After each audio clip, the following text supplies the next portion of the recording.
From scattered camps, humanity's first great project began, the city. In the dawn of Uruk, a young scribe lifts a reed. Lamplight flickers on damp clay as he presses signs that fix rations, debts, and a new rule. This new world was born in the rich floodplains of the Nile and the Indus, where farming anchored families to the soil.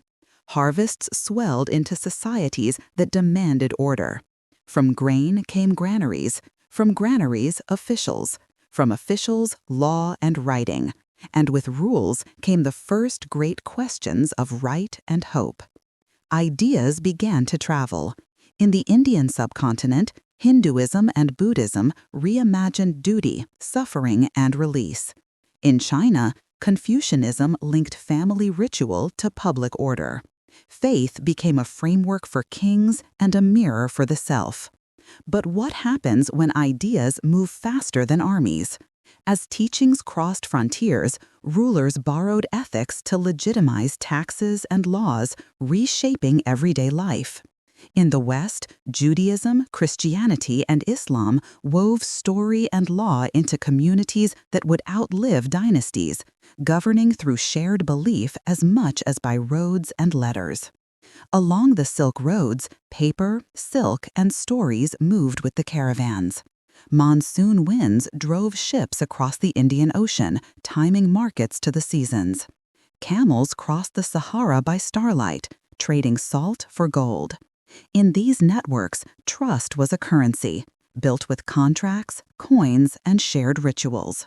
But these vital links carried fear as well as knowledge. In 1348, the Black Death rode these same paths, emptying markets and upending empires. Then, in 1492, new crossings bound the hemispheres in a Columbian exchange of crops, microbes, and silver. Its echoes are all around us. Supply chains that span oceans, and pandemics that share a map with markets. In a smoky coffee house, candlelight glints on ink-stained fingers. Outside, carts rattle. Inside, voices clash. Here, the scientific revolution and the Enlightenment forged curiosity into method, turning rights into demands. Soon, those demands sparked revolutions, from the colonies to the capitals, putting monarchies on trial. A new engine began to shout. Steam became the world's new heartbeat, driving pistons, city clocks, and iron locomotives.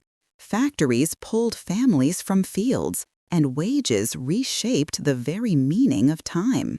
Capitalism linked a clattering loom in one continent to hands picking fiber in another, binding profit to pain. As empires swelled, workers organized, and colonies resisted, asking a question that still defines our age: who profits and who pays? The world endured 2 total wars and the horror of genocide, giving birth to the United Nations and a fragile peace.